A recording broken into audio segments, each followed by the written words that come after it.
মৌলির মুখে ঝামা ঘষে চাকরি পেয়ে গেল আর্য, খুশি হয়ে গেল অন্তরা আর বাণী। হ্যাঁ বন্ধুরা, এমনটা দেখা যাবে, তাই সম্পূর্ণ জানতে ভিডিওটিতে লাইক দিয়ে চ্যানেলটি সাবস্ক্রাইব করে দেখতে থাকুন। গল্পের শুরুতে দেখা যাবে ঠাকুর মশাইকে বাড়িতে এনে ঈশানী বলে, ঠাকুর মশাই বাড়িতে না কিছুতে বিপদ যাচ্ছে না, আপনি আমার মেয়ে মৌলির পুষ্টিটা একটু দেখুন না, মেয়েটা কেমন যেন দিন দিন ক্রিমিনাল মাইন্ডের হয়ে যাচ্ছে, দিন দিন যেন ও ভুল করছেই, আমি না কিছু বুঝতে পারছি না কেন এরকম হচ্ছে ওর এই ভুলগুলো। হ্যাঁ, কেন কেন জানি দিন দিন অনেকটা বেড়ে যাচ্ছে, আমি না কিছুতেই ওকে শুধরাতে পারছি না, কিছুতেই আমার কথা শোনাতে পারছি না, ও আমার কথা একদম শুনছে না, আপনি একটু দেখুন না, কোনো উপায় যদি থাকে। আমার মেয়েটাকে না আমি ভালো করতে চাই, ও যেন আবার আগের মতো হয়ে যায়, সেটাই চাই। তখনই ঠাকুর মশাই ভালো করে কুষ্টিটা দেখতে থাকে, আর ঠাকুর মশাই বলে, আসলে অনেক শনি লেগে আছে, অশুভ ইঙ্গিত আছে। তখনই পিনাক্ষী আর ঈশানী বলে, মানে কি বলছেন ঠাকুর মশাই? তখন পিনাক্ষী বলে, ঠাকুর মশাই আপনি যা বলবেন আমরা তাই করব। তখন নয়নতারা বলে, অশুভ ইঙ্গিত তো থাকবেই, যবে থেকে বানিয়ে এই বাড়িতে এসেছে তবে থেকে তো মেয়েটার পিছনে লেগে আছে, এখন আবার মেয়েটার জন্ম পরিচয় নিয়ে কথা হচ্ছে, মেয়েটাকে এই বাড়ি থেকে সব কিছু থেকে দূরে সরানোর চেষ্টা করছে, তাহলে খারাপ হবে না? খারাপ তো হবেই। তখনই অনিরুদ্ধ আর বাণী দাঁড়িয়ে পড়ে। তারপর ঠাকুর মশাই বাণীর দিকে অবাক দৃষ্টিতে তাকিয়ে থাকে আর মনে মনে বলে, এই তো খুব সুলক্ষণা, একদম যেন লক্ষ্মী আর নারায়ণ এই জুটি, আমি তো আগে দেখিনি। ওইদিকে মৌলি আর নয়নতারা তাকিয়ে তাকিয়ে সবটা শুনে। তখন ঈশানী আর পিনাক্ষী বলে, আপনি কার কথা বলছেন ঠাকুর মশাই? তখন নয়নতারা বলে, আর কার কথা বলবে, আমার নাতনির কথাই বলছে, না হলে আর কার কথা বলবে? তখন ঠাকুর মশাই কিছুই বলে না, চুপ করে থাকে। তখন নয়নতারা বলে, ঠাকুর মশাই আপনি পুজোর সব ব্যবস্থা করুন, আমার নাতনি সব ব্যবস্থা করবে, পুজোর আয়োজন সবকিছু করবে। তখন মৌলি বলে, ঠাম্মি তুমি কেন আমার কথা বলছো বলো তো, আমি তো পুজোর আয়োজন কিছু করতে জানি না। তখন নয়নতারা বলে, দেখো তোমার মা আর বাবা ওরা কিন্তু রেগে আছে, তাই ওদের মন ভালো করার জন্য, ওদের মন জেতার জন্য তোমাকে তো এতটুকু করতেই হবে দিদি ভাই। তখন মৌলি বলে, ঠিক আছে আমি করে দেব। তখনই দেখা যাবে বাণী তাকিয়ে থাকে। তখন ঈশানী বলে, আচ্ছা ঠিক আছে, ও যখন নিজে থেকেই সবকিছু করতে চাইছে তাহলে করুক না। আর এই কথা শুনে বাণী আর অনিরুদ্ধ চলে যেতে লাগে। তখনই ঠাকুর মশাই বলে, দাঁড়াও মা। তখন বাণী আর অনিরুদ্ধ দাঁড়িয়ে যায়। তারপরেই তানিয়াকে বলে, তানিয়া তুমি তোমার বাবা মাকে নিয়ে এসো তো। তারপরে বাণী আর অনিরুদ্ধ ঠাকুরমশাইয়ের কথা শুনে ঠাকুরমশাইয়ের দিকে এগিয়ে আসে। তখন ঠাকুরমশাই বাণীকে বলে, সেদিন স্বাদের দিন তোমার হাত দেখেছিলাম না আমি? তখন বাণী বলে, হ্যাঁ ঠাকুরমশাই। তখন ঠাকুরমশাই বলে, আচ্ছা তোমার হাতটা কি আজকে আবার আমাকে দেখাবে? তখন বাণী আবারও ঠাকুরমশাইয়ের দিকে এগিয়ে যায় আর গিয়ে নিজের হাতটা দেখায়। তখন ঠাকুরমশাই বলে, এই মেয়ে এখানে কেন? ওর তো রাজরানী হওয়ার কথা, কি সুলক্ষণা মেয়ে। তখন তো ঈশানী আর পিনাক্ষী শুনে অবাক হয়ে তাকিয়ে থাকে। তারপর অনিরুদ্ধ চুপ করে থাকে।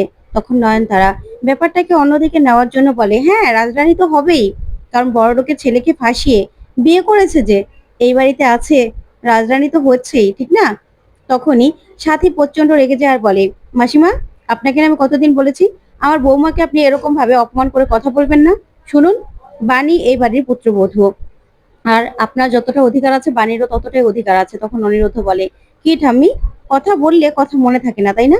বাণীকে 100 বার বলেছি না কোনো রকম কোনো অপমান করে কথা বলবেন না। তখন সাথী বলে, এরকম অপমান কিন্তু আমি আর সহ্য করব না। তখন পিনাক্ষী বলে, ছোট মা এসব কথা কেন বলছেন বলুন তো, কেন বলেন এসব কথা? তখন বাণী বলে, আমার কাছে সম্পর্কটাই সব থেকে বড়, আর আমার রাজরানী তো হওয়ার কথা, তারপরেও আমার বাবা মায়ের ভালোবাসাই তো আমি পাচ্ছি না। তখনই দেখা যাবে ঠাকুরমশাই বলে, মা কালকের পুজোর আয়োজনটা যেন ভালো মতো হয়, সবকিছুর আয়োজন সুন্দর মতো হতে হবে, বুঝতে পেরেছো? তখনই মৌলি বলে, হ্যাঁ হ্যাঁ আমি ঠিক আয়োজন সবকিছু করে দেব, ঠাকুরমশাই আপনি চিন্তা করবেন না। তখন ঠাকুরমশাই বলে, কালকের পুজোটা শুধুমাত্র দোষ কাটানোর জন্য নয়, কালকের পুজোটা অনেক কিছুর জন্য। ওইদিকে অনিরুদ্ধ আর বাণী দুজন কাবেরীর কাছে যায়। তখন কাবেরী বলে, তোমরা কেন এখানে এসেছো বলো তো? ওই বাড়িতে আমি যেতে পারবো না, তোমাদের নিমন্ত্রণ আমি রাখতে পারবো না, কারণ সাথী দিদি আমাকে পছন্দ করবে না।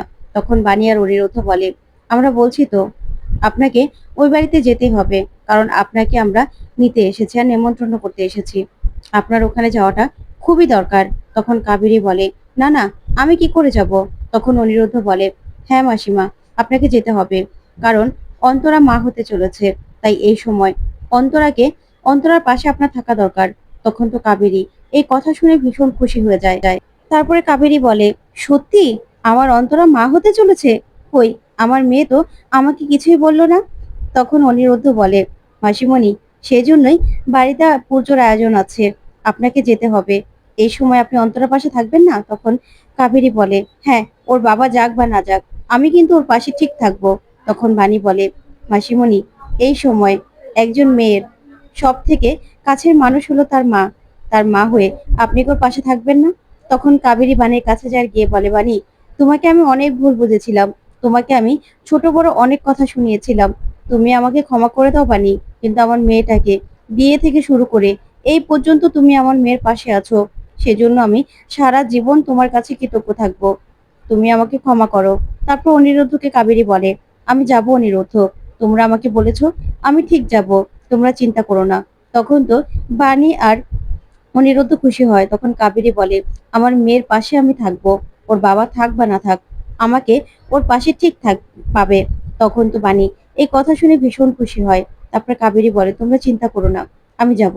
তারপর দেখা যাবে পুজোর সব আয়োজন করতে থাকে সবাই মিলে। তখন তো মৌলি কিছুই করে না, বাণী সবটা করতে থাকে। আর মৌলি বলে, দেখো, আমাকে না একদম বিরক্ত করবে না, সব কাজ তো আমিই করছি। তখন অন্তরা বলে, তাই নাকি? তুমি কি কিছু পারো যে তুমি সব কাজ করছো?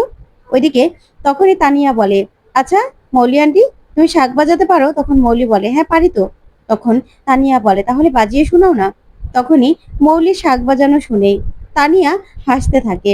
এদিকে নয়নতারা তখন মৌলিকে গিয়ে বলে, দিদি ভাই, এরকম করো না, তুমি কি করছো?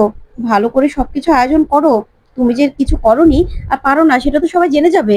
তখনই সবাই সেখানে চলে আসে, আর ঠাকুর মশাইও চলে আসে, আর এসেই বলে, বাহ, পুজোর আয়োজন খুব সুন্দর হয়েছে। তখন নয়নতারা বলে, আমার দিদিভাই নিজের হাতে সবকিছু করেছে, ভালো তো হবেই। তখনই ঈশানী বলে, বাহ, আমাদের মৌলি তো ভালো কাজের হয়েছে। তখন দাদু বলে, যাক, আমারও খুব আনন্দ হচ্ছে। ঠিক তখনই সেখানে কাবেরী এসে দাঁড়ায়, আর কাবেরীকে দেখেই সাথী প্রচন্ড রেগে যায়। তখন সাথীকে বাণী আলতা পরিয়ে দিচ্ছিল। তখন সাথী বলে, ও এখানে কি করছে? কাবেরীকে এই বাড়িতে কে আসতে বলেছে? দেখো বাণী, আমার সম্মানের কথা কেউ চিন্তা করলে না, তাই না? আমাকে অসম্মান করার জন্যই ওকে এখানে ডেকেছো? আমি এখানে কিছুতেই পুজোতে থাকবো না। এই বলে সেখান থেকে সাথী চলে গিয়ে দরজা লাগিয়ে দেয়। তখন বাণী গিয়ে বলে, মাসিমণি, দরজাটা খুলুন, দরজাটা খুলুন। তখন সাথী বলে, দেখো বাণী, আমাকে একদম ডিস্টার্ব করবে না, আমি বেরোবো না। তখন বাণী এসে ঈশানীকে বলে, মা, মাসিমণি তো দরজা খুলছে না। তখন ঈশানী বলে, থাক না, সাথীকে একটু সাথীর মতো করে থাকতে দাও। ও এখন অভিমান করেছে, ওকে তো আমি চিনি, ও এখন কিছুতেই বেরোবে না। তখন কাবেরী বলে, থাক না, আমি না হয় চলে যাচ্ছি। তখন অনিরুদ্ধ বলে, না, আপনি কোথাও যাবেন না, আপনাকে আমরা নেমন্ত্রণ করেছি, আপনাকে আমরা এখানে আসতে বলেছি, আপনার তো কোনো দোষ নেই, তাহলে আপনি কেন যাবেন? তখন বাণী বলে, হ্যাঁ মাসিমা, আপনার এখানে আসা দরকার ছিল, আপনাকে তার জন্য আমরা এখানে এনেছি। আর দুই পরিবারের একত্রে হয়ে থাকার দিন, তাই আপনি কোথাও যাবেন না। তখন তো ঈশানী তাকিয়ে থাকে। ওইদিকে নয়নতারা বলে, ব্যাস, তাহলে তো হয়েই গেল। বানি, তোমাকে মাতব্বরি করতে কে বলেছে? কে বলেছিল কাবেরীকে গিয়ে এই বাড়িতে আসতে বলতে? শোনো, দেখলে তো, সাথী রেগে চলে গেল। আর শোনো, সাথীর কপালটা তো ওর জন্যই পুড়েছে। আর তুমি কিছু ভালো করতে চেয়েছো মানে, ব্যাস, সেটা তো একদম গন্ডগোল হয়ে গেল। হ্যাঁ, কাবেরীর খুব আত্মসম্মান আছে, আর কাবেরীও খুব ভালো মেয়ে, কিন্তু কাবেরী তো বললোই কাবেরী আসতে চায়নি, তোমরা বলাতে ও এসেছে। তোমরা কেন বলতে গেছো বলো তো? ওদের কেন আসতে বলেছো? তখনই দেখা যাবে বাণী বলে, হ্যাঁ, কাবেরী মাসিমণির এখানে আসা দরকার ছিল, কারণ অন্তরা মা হতে চলেছে। তাই একজন মেয়ের পাশে মা থাকবে, সেটাই তো স্বাভাবিক, তাই না ঠাম্মি? তখন তো নয়নতারা এই কথা শুনে তাকিয়ে থাকে। ওইদিকে ঈশানী, তারপরে নকুল, তারপরেই নমিতা, সবাই ভীষণ খুশি হয়ে যায়। তখন বাণী বলে, হ্যাঁ, অন্তরা মা হতে চলেছে, তাই অন্তরার এই সময়তে অবশ্যই অন্তরার মা পাশে থাকবে, সেজন্যই আমি আসতে বলেছি। তখন তো অন্তরা গিয়ে বাণীকে জড়িয়ে ধরে। তখন নমিতা বলে, অন্তরা, তুমি মা হতে চলেছো? তখন নকুল বলে, তার মানে আমরা আর্য বাবা আর আমরা দাদা দাদি হব?